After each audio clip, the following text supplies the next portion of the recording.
স্বাগত দীপ্ত স্পোর্টসে, আপনাদের সঙ্গে আছি আমি আনোয়ারুল আলম।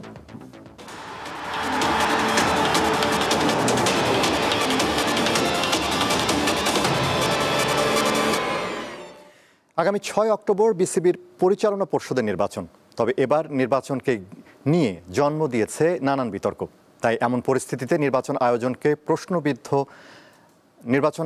প্রশ্নবিদ্ধ না করার আহ্বান জানিয়েছেন ক্লাব, সংগঠক ও কাউন্সিলররা। বোর্ড এই 15টা ক্লাবকে সার্টিফাই করেছেন যে এই 15টা ক্লাব বৈধ, তাহলে আবার এইটাকে আবার বাতিল করা হলো কেন? এই যে একটা নাটক মঞ্চস্থ হয়েছে, এটা তো আসলে আমরা সবাই জানি। যিনি আদালতে গিয়েছেন তিনি কিন্তু তার অধীনে কিন্তু এই 15টি ক্লাব লিগে অংশগ্রহণ করেছিল এবং সুষ্ঠুভাবে লিগ সম্পন্ন হয়েছিল। আবার উনি আবার রিট করেছে, তাহলে এখানে দ্বিচারিতা, এইরকম ন্যাক্কারজনক ঘটনা আমরা কখনো দেখিনি। এইরকম প্রক্রিয়ায় নির্বাচন করা এটা কি যুক্তিযুক্ত? তারপরে উপরন্ত হঠাৎ করে এই 15টি ক্লাব, তো সব জিনিস মিলে এই নির্বাচনটা কিন্তু একেবারে প্রশ্নবিদ্ধ। প্রথম থেকে আমি বলে যাচ্ছি এটা প্রশ্নবিদ্ধ নির্বাচন, এবং এই নির্বাচনের আমি কোনো পরিবেশ দেখিনি প্রথম থেকেই, যার জন্য আপনারা জানেন আমি কিন্তু ওই যে নাবানাটা আপনাদের বলে আসছি এই নির্বাচনে কোনোদিন অংশগ্রহণ করবো না। এটা একদম মানে নিকৃষ্টতম একটা আয়োজন করা হয়েছে, প্রথম থেকে আমি বলে আসছি। এই নির্বাচন তো সুষ্ঠু নির্বাচন হচ্ছে না, এখানে নির্বাচনটা সাজানো নির্বাচন হচ্ছে। আমাদের কাউন্সিলর আছে এখন যারা ভোটার 141 জন, তার মধ্যে 63 জনই দিবে হলো সিস্টেমে ভোট দিবে। ক্লাব ক্যাটাগরিতে যেহেতু আমি ইনভলভ না, তবে আমি গত পরশুদিন 2 তারিখে আমি 4টার দিকে আমি নির্বাচন কমিশনকে একটা চিঠি দিই। দর্শক, রাজধানীর মতিঝিলের ক্লাব পাড়ায় আছেন সহকর্মী মোহাম্মদ হাসিব। বিসিবির নির্বাচন ঘিরে ক্লাব, সংগঠক ও কাউন্সিলরদের বৈঠকের সবশেষ খবর জানবো তার কাছে। হাসিব, ক্লাব, সংগঠক ও কাউন্সিলরদের বৈঠকের সবশেষ কি অবস্থা?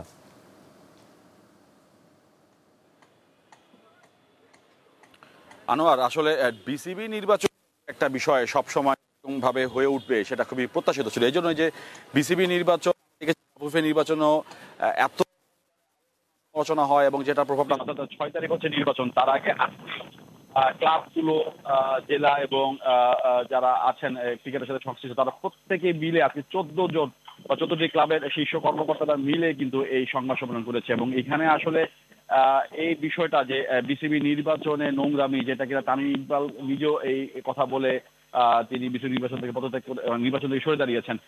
এই বিষয়টা আসলে নির্বাচনে একটা বড় রকমের প্রভাব থাকে যে ক্লাবগুলো, কারণ ওনারা যখন ডিক্লিয়ার দিয়েছেন যে ওনারা নির্বাচন করবেন, তারপরে কেন ওনারা এই সংবাদ সম্মেলন করছেন সেটা যখন আমরা জানতে চাই আজকে সংবাদ সম্মেলন, তারা কিন্তু সঠিক উত্তর দিতে পারেনি। এবং একটা বড় বিষয় যেটা কিনা ক্রিকেটারদের জন্য অনেক বড় একটা বিষয়, যাদের যেহেতু লিগগুলো হচ্ছে অনেক ক্রিকেটারের জন্য একদম এক কথা বলে হচ্ছে রুজি বড় একটি বিষয় থাকে। অনেকে প্রফেশনাল ক্রিকেটার থাকেন, তারা বলেছেন, মানে ক্লাবের কর্মকর্তারা বলেছেন যদি এই নির্বাচন না পেছানো হয় বা যারা যেই প্রস্তাবনা দিয়েছেন অ্যাডহক কমিটি করা বা আরো লম্বা সময় পরে নির্বাচনটাকে নির্বাচন আয়োজনের, যদি সেগুলো না মানে বা না মানা হয় তাহলে তারা আগামীতে ক্রিকেট লিগগুলোতে তারা অংশ নেবেন না। তাতে কিন্তু ক্রিকেটার অনেক বড় একটা হুমকির মধ্যে পড়তে পারে, একটা বিষয় থেকে যাচ্ছে। পাশাপাশি একটা বিষয় থেকে যায় যে ঠিক আগামীকাল গত 2 সপ্তাহ আগে যে স্টে অর্ডার ছিল হাইকোর্ট থেকে 15 জন কাউন্সিলর ইস্যুতে, সেটা নিয়ে আগামীকাল সকালে একটা ফাইনাল একটা সিদ্ধান্ত জানাবেন হাইকোর্ট।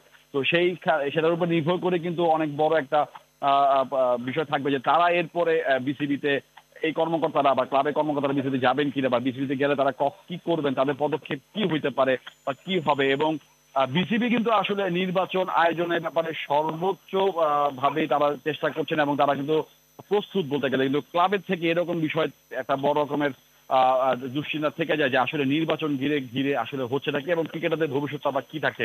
এই সংবাদ সম্মেলনে কিন্তু ক্রিকেট বোর্ডের media committee chairman Iftekhar Mithu ছিলেন।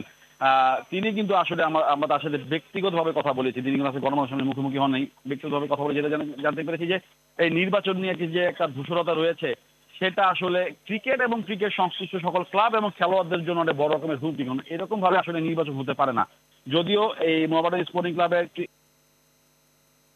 তিনি কিন্তু এর আগে তার কথা বলতে যে এর আগে যিনি সভাপতি ছিলেন, আগে সরকারের যিনি সভাপতি ছিলেন, তার অধীনে যেই ক্লাবগুলো এইভাবে চলতো সেটা নিয়ে একটা উনি প্রশ্ন করেছিলেন, সেটা নিয়ে একটা নেগেটিভ প্রশ্ন উনি করেছেন যে এইভাবে উনি আসলে ক্লাবগুলোকে প্রভাব বিস্তার করতেন। তো সবটা মিলে আসলে ক্লাবের উপর প্রভাব বিস্তার করা, ক্লাবকে নিয়ন্ত্রণ করতে না পারে এবং শেষ নির্বাচনে যে একটা ডামাডোল সৃষ্টি হয়, সেটা আসলে ক্রিকেট এবং ক্রিকেট সংশ্লিষ্ট সকল কর্মকর্তা এবং খেলোয়াড়দের জন্য বড় হুমকি বিষয় থেকেই যায়। আনোয়ারুল। হাসিব, আপনাকে ধন্যবাদ। আফগানিস্তানের বিপক্ষে 3 ম্যাচের ওয়ানডে সিরিজের জন্য 16 সদস্যের দল ঘোষণা করেছে বিসিবি। ওয়ানডে অধিনায়ক মেহেদী হাসান মিরাজের নেতৃত্বে দলে ফিরেছেন নুরুল হাসান সোহান। এছাড়া প্রথমবার ওয়ানডে দলের সুযোগ পেয়েছেন এশিয়া কাপে আলো ছড়ানো সাইফ হাসান। দলে আরও রয়েছেন নাইম শেখ, নাজমুল হোসেন শান্ত, তানভীর ইসলাম, হাসান মাহমুদ ও নাহিদ রানা। আগামী 8, 11 ও 14 অক্টোবর 3টি ওয়ানডে অনুষ্ঠিত হবে আবুধাবিতে। এই ছিল আজকের দীপ্ত স্পোর্টসে। দেশ বিদেশের খেলাধুলার নানা রকম খবর পেতে দীপ্ত স্পোর্টসের সাথেই থাকুন আর চোখ রাখুন দীপ্ত টিভির ডিজিটাল প্ল্যাটফর্মগুলোতে।